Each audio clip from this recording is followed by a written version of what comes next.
Good afternoon, my viewers, especially the amazing, wonderful, and unique women all over the world.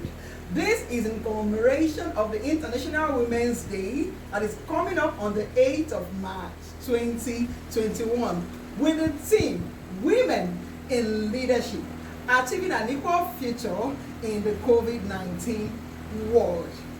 I am here to tell us to rise up to our rights as women. Let us choose to challenge everything negative against women. Let us choose to challenge violence against women. Let us choose to challenge raping of our girl child. Let us choose to challenge corruption.